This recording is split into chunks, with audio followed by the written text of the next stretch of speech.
Hello everyone. UP scholarship में अभी दो तीन चीजें जो है आप लोगों के लिए जाननी बहुत जरूरी है। एक तो है कि अगर कॉलेज की तरफ से कोई मिस्टेक हो गया है तो आप क्या कर सकते हो, क्योंकि कल ही एक बच्चे ने कॉल किया और वो बताया कि मैम कॉलेज वाले पहले तो बोल रहे थे फॉरवर्ड कर दिए, लेकिन अब बोल रहे हैं कि फॉरवर्ड नहीं हुआ है और अटेंडेंस में मिस्टेक कर दिए हैं। तो वैसे में आप क्या कर सकते हैं उस पर बात करेंगे। साथ ही साथ आप लोगों का जो है पैसा कब तक आएगा उससे रिलेटेड जो है यूनिवर्सिटी ने अपने स्टूडेंट्स को एक नोटिफिकेशन दिया है, उस पर भी बात करेंगे। तो फ्रेंड्स, चैनल पर पहली बार विजिट करें तो चैनल को सब्सक्राइब कर लेना, बेल आइकन को हिट कर देना। यहाँ पर यूपी स्कॉलरशिप से रिलेटेड हर इंफॉर्मेशन आपको दी जाती है। कल एक स्टूडेंट ने कॉल किया और उसने अपना ये पूरा जो है इंसिडेंट बताया कि ऐसा हुआ है। मे बी ऐसा आप सभी के साथ भी हुआ हो, बहुत सारे स्टूडेंट के साथ हुआ हो कि कॉलेज के मिस्टेक की वजह से जो है आप लोगों को स्कॉलरशिप नहीं मिलेगा। ऐसा हो सकता है और सस्पेक्ट लिस्ट में नाम हो और कॉलेज ने क्लियर ना किया हो तो भी आपको पैसा नहीं आएगा। एट द एंड आप ये सब सोच समझ के चल सकते हो कि अगर आपका सब कुछ फॉर्म सही नहीं हुआ तो पैसा आपको नहीं आने वाला है। आपकी तरफ से गलती क्या हो सकती है? आपकी तरफ से एक ही गलती हो सकती है, एक ही मिस्टेक, एनपीसीआई मैपिंग, वो आपको नहीं करना है। एंड आपको वही बैंक अकाउंट देना है जो एनपीसीआई से मैप्ड है। एनपीसीआई से मैप्ड है, ये एकदम याद रख लो। नहीं आपको ये टर्म समझ में आता है तो बैंक में जाके बात करो और वो क्लियर करो। बस ये आपकी तरफ से हो सकता है, अदरवाइज कॉलेज की तरफ से बहुत सारे मिस्टेक हो सकते हैं जो कि कल उस स्टूडेंट ने बताया। उस कंडीशन में क्या करेंगे हम? अगर उस तरह से है कि कॉलेज की तरफ से आपके मिस्टेक हो गया है तो मैं हर बार बताती हूं ये रास्ता है आपके पास, टाइम पर एक्शन ले लोगे तो बेनिफिट है और नहीं तो फिर कुछ नहीं हो सकता।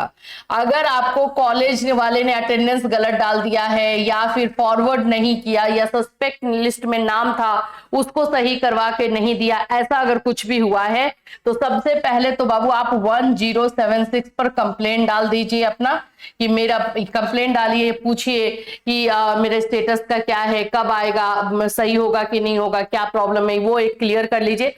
क्योंकि 1076 से जब एक बार आपका क्लियर हो जाएगा कि ये जो प्रॉब्लम आप में है तब जाकर के आप उस पर एक्शन ले पाओगे। कॉलेज में फिर जाकर के आपको पहले अभी टाइम है, इसलिए मैं बोल रही हूँ कि कॉलेज में जाकर के आप उनको बोलोगे कि सर आपने मेरा अटेंडेंस गलत डाल दिया है। अब वो बोलेंगे कि कैसे पता तुमको, स्टेटस तो तुम्हारा शो नहीं हो रहा है। तो फिर आप बता सकते हो कि मैंने 1076 पे कंप्लेंट डाला था, वहां से मुझे आया कि मेरा अटेंडेंस कम है या मेरा परसेंटेज कम है या फिर जो है जो भी मिस्टेक हुआ है, तो ये आपके पास रहा। तब आप कॉलेज में जाकर के जो है क्वेश्चन कर सकते हो।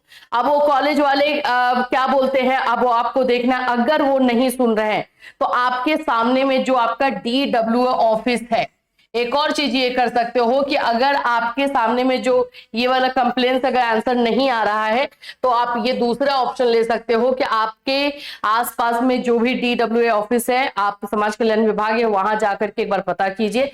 वैसे मैं एक बार और बता दूं कि हर समाज कल्याण विभाग वाले सही से आंसर करते नहीं है, थोड़ा रूडली बात करते हैं और बोलेंगे जाओ जाओ हो जाएगा, वैसा भी करते हैं।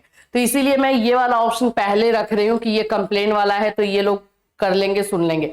लेकिन यहां से अगर जल्दी नहीं होता है तो आप समाज कल्याण विभाग जा सकते हैं। अब उसके बाद कॉलेज पर आते हैं। कॉलेज को जाकर के क्वेश्चन करना है कि मेरा आपने ये गलत किया, ये सही क्यों नहीं किया, ये सब कीजिए। इसके बाद वो बोलेंगे कि अब तो कुछ नहीं हो सकता है, अब जो है टाइम निकल चुका है, ये हो गया है।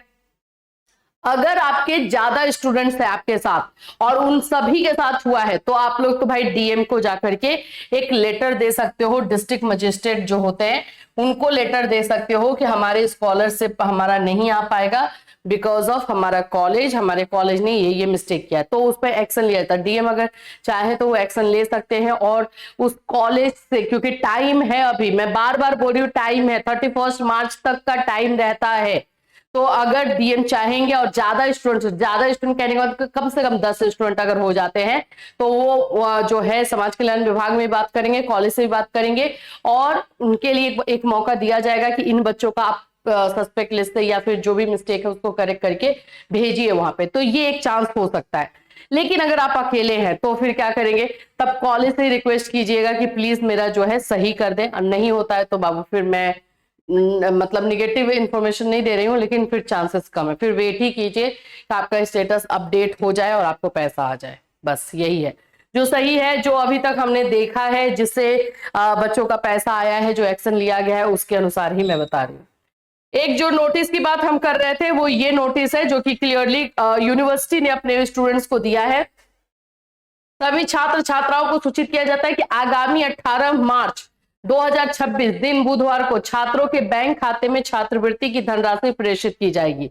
तो आप लोगों का पैसा 18 मार्च को 25-26 सेशन वाले को और 24-25 सेशन वाले का जो है वो 16 मार्च को भेजा जाएगा। ठीक है, यह धनराशि आधार बेस्ड बैंक खातों में भेजी जाएगी, यानी एनपीसीआई मैपिंग जो आधार सीडेड अकाउंट होता है उसी में भेजी जाएगी।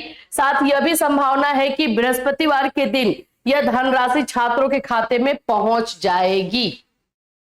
क्लियरली सुना है आपने, बृहस्पतिवार तक आप लोगों के अकाउंट में ये पैसा देखने को मिल सकता है। तो आप अपने अकॉर्डिंग सारी जो है तैयारी करके रखिए। सारी तैयारी मतलब वही है, एनपीसीआई मैपिंग आपको अपने तरफ से वही करना है।